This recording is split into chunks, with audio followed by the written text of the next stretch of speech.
Hi, I'm back.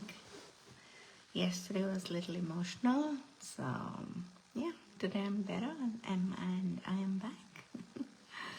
Anybody watching, come and say hello. Anybody who's going to watch later, #replay. Hi, I'm Rachna Khanna and I'm coming live on my personal Facebook page. So today I'm going to talk about fear. I have got several messages and thank you. Thank you to all of you who have been sending me messages. And they wanted me to talk about fear. Fear is real. Fear is not going anywhere. But what is fear? So fear is an emotional response that is triggered by a perceived threat or danger. There is a reaction in the part of our bodies that is a defense mechanism preparing us to either face it, which is fight mode, or to avoid it, which is a flight mode. And in simple terms, fear is basically an emotional response to any perceived danger or a threat, often resulting in psychological changes in our body, which is increased heart rate, anxiety, desire to escape or run away from the situation.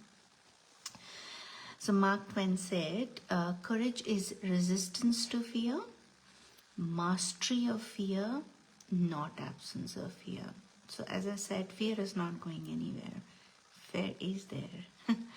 It is our ability to face it and embrace it and sit with it and understand that what is going to make a difference. There are different types of fears. Fear of failure. This fear arises from the anticipation of not meeting expectations or achieving goals. It could be your own expectations or the benchmarks you may have very high, or it could be the goals which are unrealistic. It can also prevent individuals from taking risk and pursuing other opportunities which are meant for them, but somehow they are not taking that risk. For example, a student might be applying for a prestigious university, fear of rejection, or a person not opting for opportunities, professional opportunities, because they think they're not enough and there is a fear of rejection. And then there is a survey. 31% of Americans cite a fear of failure as a significant obstacle in their success. And overall, it is 26% in the world people feel they do not want to take any new opportunities because they feel they will not succeed. And then there is another fear which is different. It is a fear of success.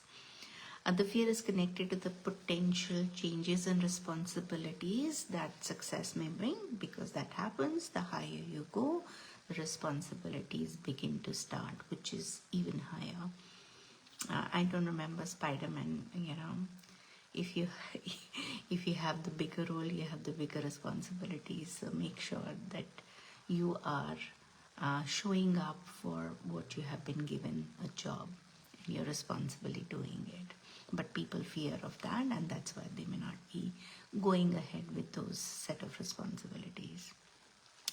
Individuals may worry maintaining their success and facing the heightened expectations, so they try and not accept those promotions. An example is someone declining a promotion because they dread additional responsibilities and additional pressures. They may not be having work-life balance, so they may not go ahead and accept that promotion. So there is a research which says suggests that up to 70% of people experience feeling of being an imposter in some point of time. I have been there, I felt that. So yeah. This can be linked to fear of success, where individuals feel they do not deserve their achievements, which is again linked to what happened when they were growing up, which is you're not enough, or it was a tightened environment where you really have to prove every time that you're good. Then there is fear of rejection. I slightly touched upon that, but fear of rejection is often intertwined with a fear of failure. This fear is about being turned down or not being accepted by others. Specifically, you think there is a potential feedback or idea that you have, but you have a fear that your idea will not be accepted, and thus you do not go ahead and share it. It can also hinder your professional and personal opportunities, such as avoiding asking for help or proposing new ideas, which could be out of the box ideas, but you're not proposing it. There was a poll by BBC found that 76% of the workforce is fearful of job insecurities due to the automation and other changes in the workplace dynamics, which are happening currently. Then there is another fear, which is fear of change. Even positive changes brought by success can be intimidating. This fear can cause resistance to opportunities and growth. For instance, an entrepreneur may hesitate to scale their business because they are comfortable with the current manageable size. Success is always in the uncomfortable zone, and to face the fear also is outside the comfort zone. Then fear of inadequacy, the belief that one's skills and abilities are insufficient to meet and demands of the success, and that creates anxiety. This can also lead to imposter syndrome, where the individual doubt their accomplishment and they will always look out for evidence. Am I good enough? Am I really deserving of this opportunity? And that's why they will not go ahead and accept the opportunities. Then there is fear of criticism, people who are perfectionists, the apprehension of being judged and evaluated unfavorably can deter people from putting themselves out there. For example, a writer might avoid publishing their work fearing of negative reviews. A study of the American Psychological Association indicated that 33% of the adults fear of public speaking, which is closely related to the fear of criticism. What will people say? I have overcome this fear. I'm speaking in front of all of you. If you're watching, come and say hi. And then there is a fear of loss of control. Success can sometimes mean delegating tasks or losing some level of control, which can be daunting. A business owner might resist having a staff because they fear losing control on everyday detail of operations. And these are the people who always are in authority and they want to just make sure they have all the control over the work. But the more you grow, the more you will have to delegate. So that fear of losing control can sometimes hinder in your growth. Then fear of unknown, fear of uncertainty is stepping into the new and unfamiliar territory can be frightening, and even if it leads to success, this can manifest in hesitancy to pursue new careers opportunities for life changes that are not fully predictable. For example, for me, coming to Australia was fear of unknown, absolutely uncertain what is going to happen, how my life is going to change, I'm going to leave my family. But then stepping into it was difficult, but it was the trust, it was the confidence, it was the love. We were on the other side and I'm here now. There are some strategies to overcome these fears. Like, for example, if you were to identify this fear, what exactly is this fear coming from? What are you really afraid of?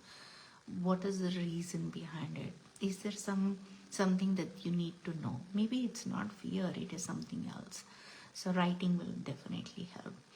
Face your fears gradually. Start with smaller challenges. For example, if you're fearful of public speaking, start speaking in front of the mirror. Start speaking out loud, reading from the newspaper, or start doing lives like myself. Learn and adapt, embrace growth mindset, and learn from your mistakes. Mistakes are really, really good friends. There is an art of making mistakes because that's what you learn. I have learned in my life that if I don't mistakes, I'm not having fun. Mistakes are fun. Mistakes are good lessons, and it gives me an opportunity to grow deeper and more skilled. So I love it if I make mistakes, because the more I make mistakes, the more master I become. Okay, this is not working, this is going to work.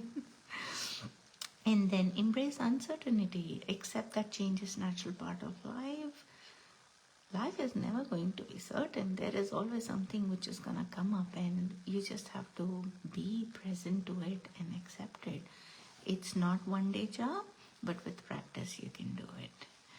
Then build self-esteem, engage in activities that make you feel good, go deeper, make you feel joyful. That's something that deeply resonates with you.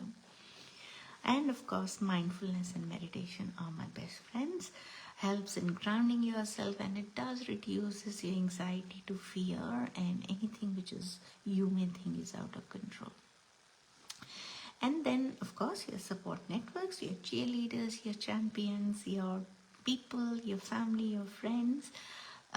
Please go ahead and talk to them, and they can be a big support in helping you in how to get rid of your fears. Yeah. So I hope you do find this helpful. Share in your comments what did you really like about, and share what is it that you really fear about. What are the things that you are scared of, what you are fearful of. And I would love to hear from you. And thank you from the messages. And I hope I have been able to serve you. I hope this message is clear. If there is anything, please feel free to send me a message.